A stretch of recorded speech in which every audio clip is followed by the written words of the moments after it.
আল্লাহর কাছে সবসময় বলবেন, আল্লাহ আমার জবানকে আপনার নিজ কুদরতে হেফাজতে রাখেন। এই জবান দিয়ে কারো অন্তরের প্রশান্তির কারণ না হতে পারলেও কারো দুঃখ কষ্টের কারণ যেন না হই।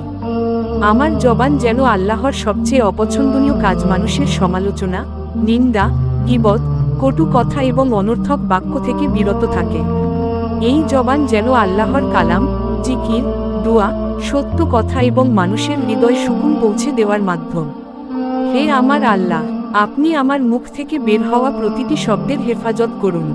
আমার কথা যেন কাউকে অপমানিত না করে, কারো হৃদয় ভেঙে না দেয়, কারো চোখের পানি